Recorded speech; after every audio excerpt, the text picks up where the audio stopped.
Hello, my love. Welcome back to my channel. My name is Ashley Anderson. For those that do not know me, I teach you how to look and feel your best both inside and out by elevating the everyday woman. Here on my channel, I talk about all things beauty, fashion, and personal development. Today's topic is going to be 8 tips on how to enter your wealthy woman era in 2024. If that's something you're interested in, then go ahead and keep watching. So to enter your wealthy woman era, it means to be in a place of financial freedom. So you need to ask yourself, what does financial freedom mean to you? What does that look like? How do you plan to get to it? Financial freedom for me means to be completely debt-free, having a full savings account, not being in debt regarding my credit cards, car loans, student loans, being able to buy things when I need it without having to go back and put it back on a credit card. It means making purchases without worrying about if I have to dip into my emergency savings in order to cover for something, being able to take vacations whenever I want to or need to, not being in a situation to where I basically have to compromise on something else financially. Which also means that I can afford to go on those random shopping sprees and being able to be generous with my money when it comes to donating to family and friends or making my tithes. So to get to a place of financial freedom or in your wealthy era, you need to be able to have smart financial goals. And these goals must be specific, measurable, achievable, realistic, and timely. So let's say that you want to pay off $6,000 of a credit card debt. We'll break that $6,000 to monthly payments, so $6,000 divided by 12. And then from there, if you get paid on a monthly basis, then that's how much you need to pay per month. If you get paid bi-weekly, then of course you would divide that number again by 2 and be able to have a realistic set, a measurable goal of how and when you can pay off that credit card by the end of the year. Another tip in order to get to a place of financial freedom and enter your wealthy era is to build multiple streams of income. What I'm currently trying to do is build this YouTube channel into a business so I can have multiple streams of income. It could also be turning your side hustle or your hobby into a business, and then maybe that can, make enough money to where you can pay off your credit card bills or be able to save up for more important trips like a vacation during the summertime with your family, or save up for a wedding, or etc. Which leads me to tip number 4, which is to adopt an abundance mindset. In order for us to get to a place of financial freedom, we have to have a healthy relationship when it does come to money. That is something I'm really trying to work on, is to have a mind of abundance and get rid of the scarcity mindset. If you feel like that you are broke, then you are always going to be broke, then you're going to have like a broke mentality, a broke mindset. Hence, if you change your way of thinking when it comes to money and in a place of positivity and saying those affirmations of I have wealth, or I will have wealth, or my money comes abundantly to me, there is an overflow of it, you will have a sense of power and not allow money to rule over you. Now, I'm not saying to ignore how much money that you currently have in the bank, but I am saying is be mindful of the amount that you do have, but also know that money will come and it will go. And it doesn't mean that you're stuck at making X amount of money per hour for the rest of your life, because things will always constantly change. Maybe you will get a better job to where you are, in a sense, abundantly making more money. And while we're on the subject of checking our bank accounts, in order to get to a more positive aspect thinking, have a better relationship with money, as scary as it may be, honey, I need you to open up that bank account. Open up that credit card statement and figure out how much money and how much in debt that you really are, and start working on your plan towards getting out of debt. The greatest financial advisor that I really love and that I am currently following is Dave Ramsey. He has, I think they're called the 7 baby steps. You need to figure out how much money in debt you are. So I think his first tip is to save up $1,000 for emergency fund, and then the second tip is to start a snowball effect when it comes to your debt. A lot of people, there's different ways you can pay off your debt. Some people believe in the avalanche, which I think is to pay off the biggest amount of debt, like let's say that your car is $26,000 and you want to have $10,000 worth of student loans, I think the avalanche is when you just tackle everything that you can and pay off the biggest debt first.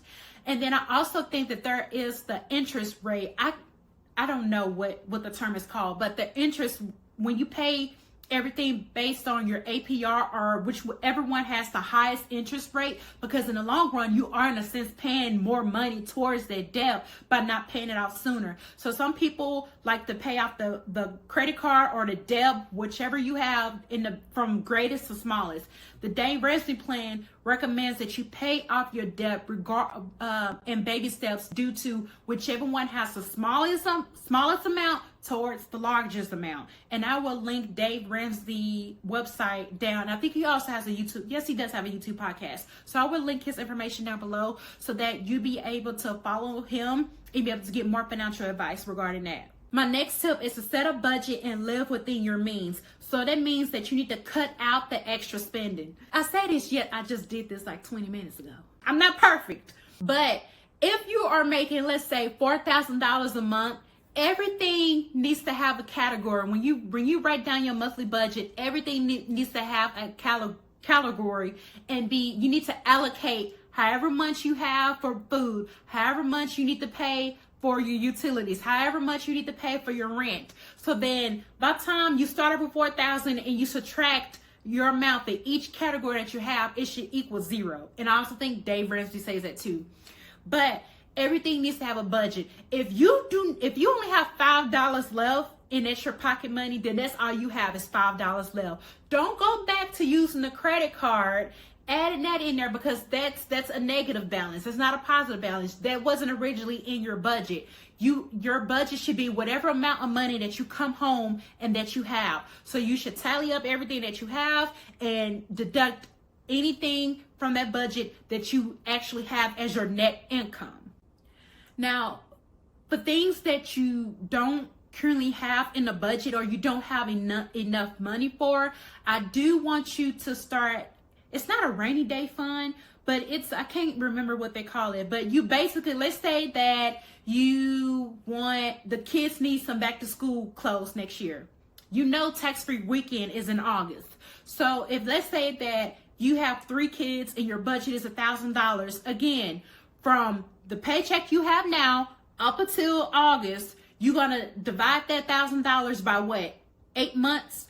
Divide that budget by 8 months, and each month, that's how much you need to save up for, so that you will have by then when it's time to go to back to school shopping, or for yourself, because I don't have no kids, and I be taking advantage of those deals. Regardless, it's tax free. Clothes, shoes, everything tax free. I'm taking advantage of that.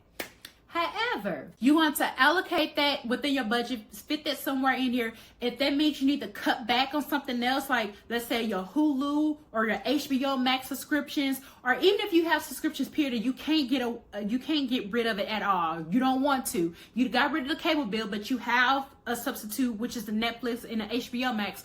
Get the subscription plans that has the TV ads in it, because it's often a lot cheaper than having ad-free versions of the Hulu and the Disney Plus.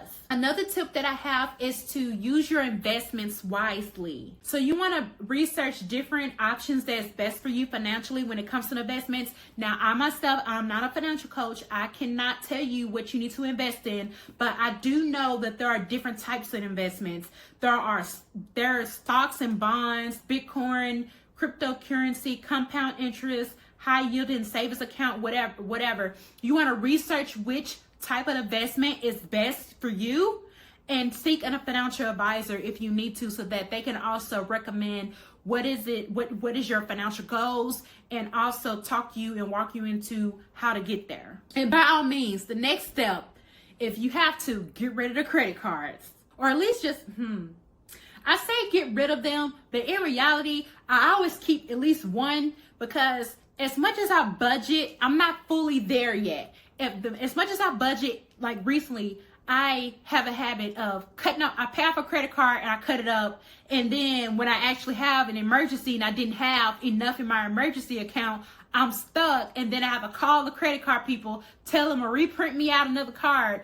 And it could be like a real emergency, like I need new tires. I need all new 4 tires for my car. And so I would say, if you're not completely there yet, get rid of the Ulta card, get rid of Sephora. That's not a necessity. That is not an emergency. But keep like your credit card that you have at your credit union, since the interest rate is so much higher, so much lower than having an interest rate with like Capital One or something like that. But save at least 1 or 2 that's really for emergencies, and use that instead of just completely cutting off everything and going just full force into it if you're not ready to make that leap or that jump yet. My last tip regarding financial freedom is to build credit the smart way.